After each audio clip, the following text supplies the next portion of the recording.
If you're wondering how to reinvent your life after loss, you've come to the right place because I'm interviewing CJ Infantino today about choosing who you become next after your spouse dies. I'm Kim Murray, your host of the Purpose Reimagined event, and I'm excited to have CJ with us here today to share with us his perspectives on grief and loss and figuring out how to reinvent your life when you're a widow or a widower. This is a very important topic for a lot of us. CJ is an ex-Silicon Valley engineer turned writer, filmmaker, podcast producer, fashion designer, and speaker. After losing his wife to cancer, he became a solo widowed dad to 3 children, which transformed his life and purpose.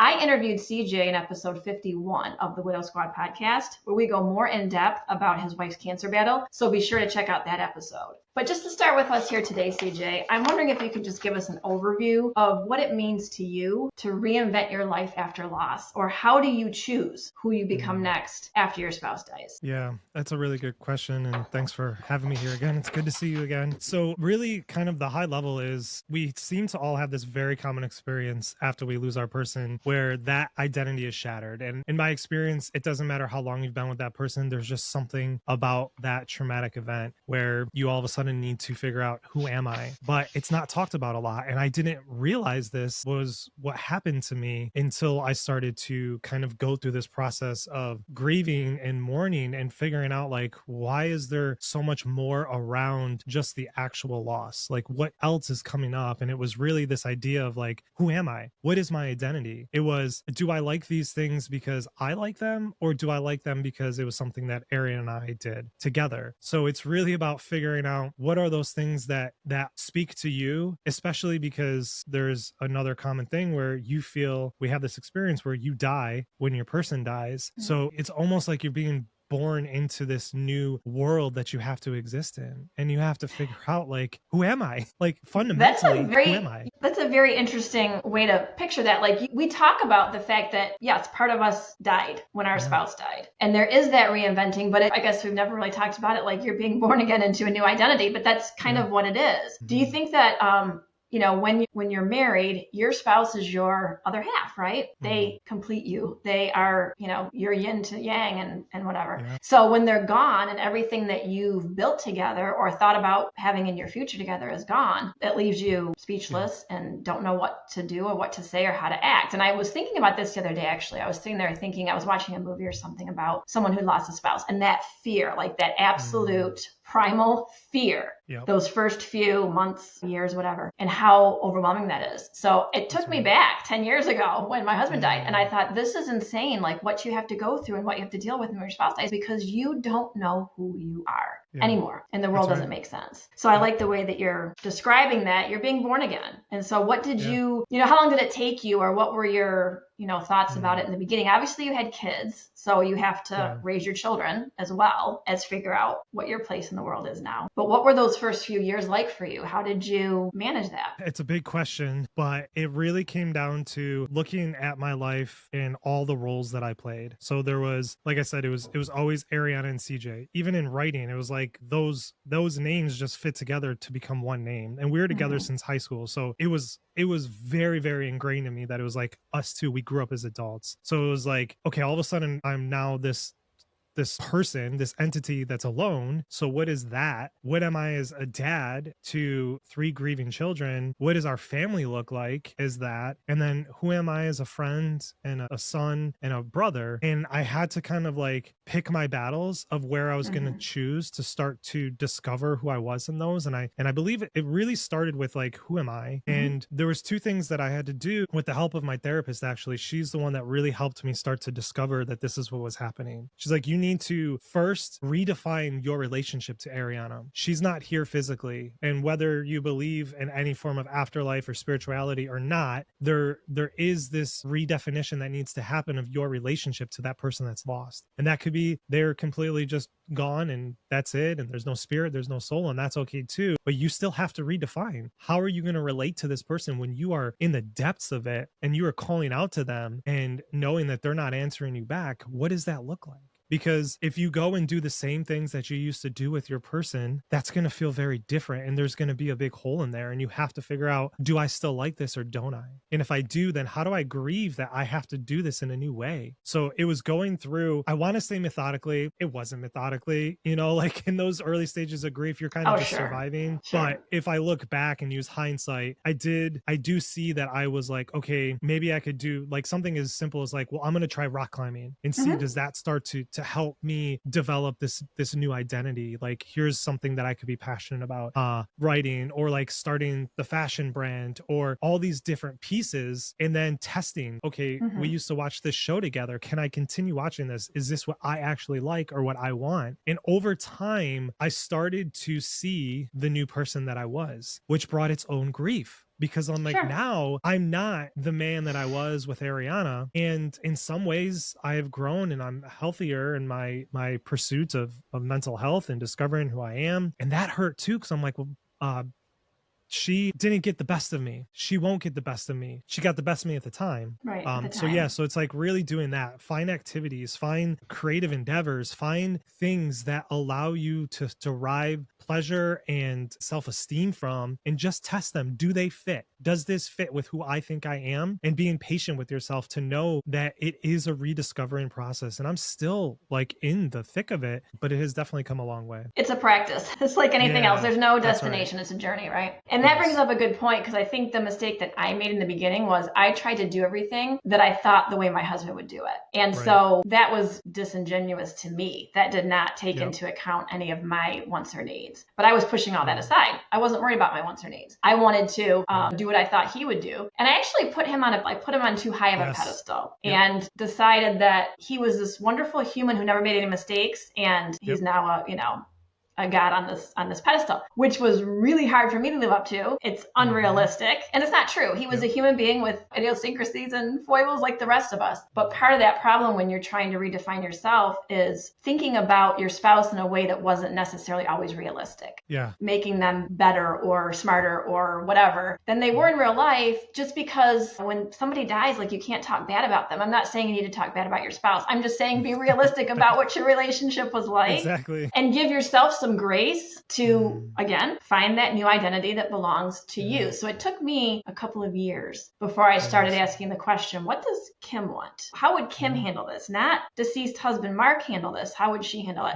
So I think that's a really good point. And the fact that you're trying new things, multiple new things, no decisions are permanent. So you can try something and change your mind. But just the fact that you're going out there and exploring all those opportunities, I think is really great for your mental health. Yeah, that's such a good point too. I did the same thing with Ariana. I was like, here she is. And every day I'd be like, is this okay? Is what I'm doing okay? Is this like in your infinite wisdom? Is this okay for the kids? Is this what we would have done? And you like spot on. That is the same experience that I had as well. And you have to learn to bring them back down to reality and be like, okay, well, I'm living and you're not. And that's the reality. And I love you, but I have to find joy and self-esteem and figure out who I am and be okay with it. Even if because part of that grieving process too is like, well, maybe you wouldn't like me who I am now. Maybe there are things that I do. Exactly. And your point to she didn't get the best of you, I don't agree with that. I think, she did get the best of you as you were then. But we do change, and it's okay to change, and it's okay to become somebody different. It's okay to dress differently. It's okay to act differently. It's okay to talk to whatever it means, to you. But you get to the point where there's a little bit of guilt in the beginning because you're like, oh, I've changed and now I don't do the same thing I did before when they were alive. But I like who I am now. And I wouldn't be doing what I'm doing now. I wouldn't be talking to you now. We wouldn't have these platforms now if we didn't go through this. So it's just taking what your situation is and making the best of it, whatever that means to you. But I'm really curious about this concept from your therapist of how do you define your relationship now with the deceased. So that's fascinating to me, because I said for the first 2 years, I was just trying to do everything that he would do. But I got to the point where I decided my relationship with my husband was he's with me all the time. So I talk to him, I see number signs, I see heart signs, I see all these signs from him. In my mind, the way I redefine it is he's still with me. So at any given moment, I can say, I know you saw me handle that. I know you're proud of me. Instead of, what would he think? It's, I know you're proud of me. That's because amazing. What other options are there? I mean, we can be really hard on ourselves and Yes. really negative, or we can say, I mean, how many people would agree that your deceased spouse is mad at you? It's not even possible, right? That's not even possible. So redefining that or deciding how you want that to be is so important. I didn't know that's what I did, but now that you're saying that, you know, your therapist told you to kind of redefine that relationship, I'm like, well, maybe I didn't know it at the time, but I did have to get to that point after several years. So again, we want people to not take several years to get to that point. We want them to think about these things earlier than we did. So, you know, their suffering is a little bit less. But I think that's a phenomenal question to ask. What did you decide your relationship was going to be with your deceased wife? I can tell you that has finally just settled in. I mean, like within the last 4 months. So it took a long time. Okay. And very much in the same way that you are, it's with me now, where it always was this like, I'm looking up to her and asking and begging and pleading. And now it feels like through all these experiences that I've had and like finally like kind of emerging out of some of dark places, I'm like, oh, she's always here with me. It's the exact same experience where I'm just like, hey, it's so good to see you. Good morning. I love you. And feeling like there's sensations and the same thing. There's signs, there's things that I now have accepted for me in my life are her. And I'm like, oh, you're with me. You're not judging me. You're pushing me along and being like, you got this. I'm here. I love you. So I finally came to that place where she's not in her physical body, but she is here and she is present and she is free from all these stupid emotions that we go through, these challenging emotions. And and it's finally so peaceful. It is. They're just there to love us. That's all. They're just there to love us. But a lot of widows that I talk to are concerned because they don't see signs or they don't feel like their spouse is with them. What should they do? And I always say, well, you have to believe. Yes. I mean, faith is belief without proof, right? There's no proof. I don't have proof that the leaf that fell in that shape on the sidewalk was my husband, but I can believe that it is. I can believe those number signs that I see are him. I can believe that when I hear the song on the radio, it's him. Anyway, whatever it is you want to believe, you get to believe. So a lot of times we're looking for permission from other people to decide that your sign is your sign. You don't need that permission. You just need to believe it's yours. So and to the skeptics, because I was very much a skeptic until 4 months ago, which is why things shifted. The worst possible thing that could possibly happen by you believing that these are signs is that you feel better. Exactly. So I would say give yourself permission to be like, maybe it's true, maybe it's not. I'm going to choose to believe because it makes me feel better. And on the best case, it is actually them. So we get to decide that. And I know it's hard, but just give yourself permission to say, I don't care anymore. I want to be comforted. And that is so fucking okay.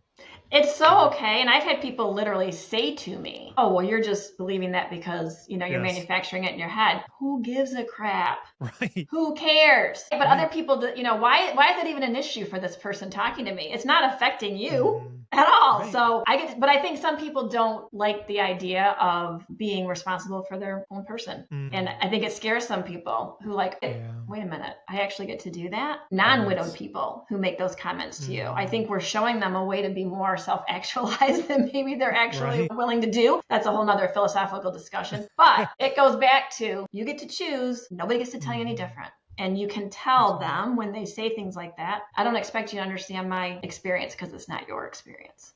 Yes. So we're good. I love all that. We could talk about this for hours, I know. And we could go hours, but I'm just wondering, like, let's get back to the process point, or what could you share with others? You've shared a few things already, but the process is like the things you went through. You started trying new activities and redefining your relationship with your deceased spouse. And then I'm sure your kids had some effect on your choices there too, because you're a solo parent. And all these things that we deal with are on top of raising children. So when you're, you know, I don't know if there was any processes that you were able to go through to redefine your identity as a dad, or what, you know, what that meant to you with your kids. It was similar in the sense that as I was growing in my ability to hold my grief and growing in my ability to identify with this new person that I am, I slowly began to parent in a way that was true to me and to my biological makeup and the situation, and letting go the idea of I can continue parenting in the way that I did with Ariana. Like, Right. not only is it that we're solo parents and we have so much on our plate, but life is unfortunately continuing on. They are Mm-hmm. teenagers now. Like, situations have changed. And one of the biggest shifts in my parenting, we always were very open with our kids and allowed them to be very independent, but that just skyrocketed. And I was like, Mm-hmm. you guys have to be independent. Yeah. I have to go. I have to leave town. Yeah. I have to go like socialize before I like Yes. crumble. Like, they became so independent, and then I became very, very open. This is how I'm feeling. You did this thing. This is how I feel. I can't. So like, one of the big things that I do is I can't parent anymore. I'm done. And I have to go into my room. Yeah. Like, just trying to establish these boundaries and being honest with them of like, I love you. I can't do this right now. Mm-hmm. And that was one of the biggest shifts where I had to accept that. And then the harder part of this was, how do I then become that guardian for them? Like, my wife was the one, if anybody came like 10 feet from harming our children psychologically or physically or anything, she would run after them with Sure. ferocity. Yes. I had to become that. I'm not confrontational. I had to become confrontational to protect them. So Mm-hmm. it's just all of that. And you learn, this is how I am, but there are also things we have to be that necessarily don't come naturally to us. And you have to reconcile with that and say, it's time to step up in this moment. And how can I cope with it after the fact when I'm going against my natural instincts? And So that those were goes some not of the just big for things. parenting. It's not just solo parenting, it's relationships in general. So anybody Yeah. listening doesn't have kids or has adult kids You're or right. whatever. This has to do with all of your relationships, with your Uh-huh. family members, with your friends, with your coworkers, whoever whoever it is who have opinions or ideas about how you should do things. You have to decide what it is you're going to do or say or how you're going to be. Nobody else gets to tell you whether that's Nope. right or wrong or okay or not Right. okay. Nobody else gets to do that. So yeah, you do become a little bit different parent. I mean, my husband was, he wanted to just give our kids everything. He just wanted to Yeah. make it super easy for them and just provide them with everything. I didn't. That wasn't the world that Right. I lived in. The world I lived in, you have to make your own way and support yourself and do all the things, right? So even though I knew what he would have done, I didn't do it the same way because I was left to parent and this was now my decision. It was a very hard thing to reconcile. We've just discussed how hard that can be with all the guilt and stuff. But when you get to the point where you, again, you don't have to be confident about your decisions. I'm not saying that. Right. Yeah, exactly. We're not confident about the decisions that we make, but we make them based on what makes sense to us. Yes. You And know, that changes doesn't and have to- evolves, and that's okay too. Absolutely. Changes and evolves. You get to, decisions aren't permanent. You get to shift and pivot when you need to. So I love all these ideas because people need action steps that they can take. Like, what are the key action steps to uncover your identity post-loss? And I think probably the action step that you're talking about is just being open to change, open to doing those pivots whenever they come and whatever makes sense to you. So would that be like probably one of the key? Yeah, I think so. And it's allowing yourself, because in the very beginning, change could literally be, I'm going to get up at a different time than I normally would, or I'm going to scroll on my phone before I go to bed, which I never used to do. Like, being open to small and big changes in your life with the mindset of, so I wanted to say one of the how you navigate this is if you can learn to check in with yourself. If you have that ability, I would say if you don't, try to develop that first, because at each point you have to say, does this feel right for me? It can't be, is everybody else telling me this is right? Because everybody's going to have a million different opinions. It has to be, correct. Is this right? And not judging it, because what was right in month 1 probably won't be right in month 12 or 16. So it's navigating change in the sense of, I know that this thing is different. Does this feel in line with what I need and want right now? Yes, keep going and just keep one step, the next step, and figuring stuff out. Change the systems in your house. Load the dishwasher different. Like, I'm talking about everything in your life is up for redefinition, and explore as you feel you're able to, and always check in with yourself. Like, that would be the concrete action steps that I would suggest. I love that. That's going to be so helpful for people to listen to and say, oh, I get to decide. I didn't know that. I thought my decisions were taken from me. They were not. You are completely 100% in charge. So let me ask you about some resources. Is there any specific resources that you used or continue to use that kind of helped you navigate that a little bit easier? Yeah. I mean, definitely have to shout out the Widow Squad. Honestly, I'm not just saying Thank that, but you. like our conversations and then having you on our podcast. So we have our podcast the day after, but like our conversations, and I've shared this, I think in episode 51 when I was on with you, Yeah. how like our conversations and the things that you've brought up fundamentally like change the way that I parent, right? Like there has been big shifts in my household because of our conversations and the content that you put out. So that And is the same honestly a for resource. yours. Yeah, let's go back to Thank your you. podcast the day after, the same Yeah. thing, because you interview grieving people all day, every day. So you have all Yes. kinds of information, all kinds of resources on your podcast, not specific to widows or widowers like ours, but just grieving in general, which is huge because the more you hear the stories, the more you understand that people are either more like you than you think, or you hear those perspectives that you never thought of before. And now that's planted in your brain, and that allows you to, see different possibilities. Those are all so important. And so podcasts obviously are a great resource. Your podcast, the day after our podcast, the Widows podcast. You do a lot of writing. So you have a website called Unvoiced. Yes. Is that correct? Unvoiced. That's right. Yep. Where you do a lot of your writing. And I think that's where not everybody likes to write. I know you do, I do, but the therapeutic feeling of getting that out of you, out of your body onto paper cannot be understated. It's like an amazing therapeutic release, but that's been a good resource for you and helping you. Yeah, that's right. Yeah, the writing. And I think it really comes down to, like you said, stories, because stories are the most powerful thing we have as humans. I will say that until the day I die. It allows us to have empathy. It allows us to understand our experiences. So finding those stories that connect with you. So through the podcast, you could go to my writing on Unvoiced. Even on my social media, I tend to share a lot. And the goal is always to find yourself in others' stories to help you heal and to learn and to grow. There are other things that I've done. So I've specifically done men's work. So Man Talks, Connor Beaton, he runs a ton of resources for men. And the reason why this was so much more significant than therapy, or rather different, because therapy's been significant, is because it specifically dealt with like dealing with the shadow. And if you're not therapized, maybe that doesn't make sense to you, but it's basically that part of us that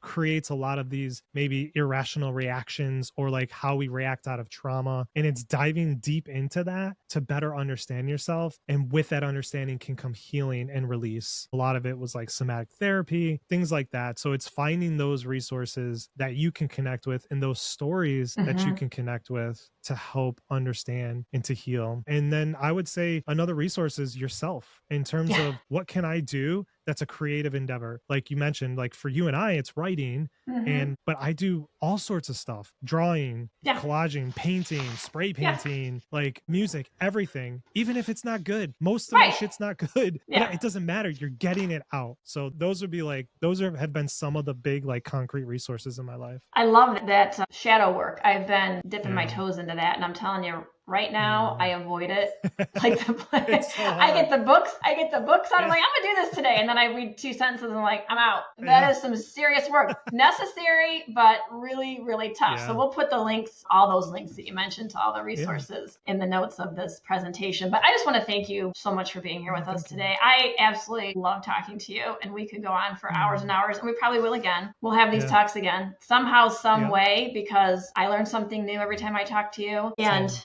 you're always willing to share your information so freely and be vulnerable, which is really hard for a lot of us to do. So I appreciate that about you. But for everybody that's watching, I want to make sure that you definitely look into CJ's resources that he mentioned here today and take note of those action steps that you can start putting into place today.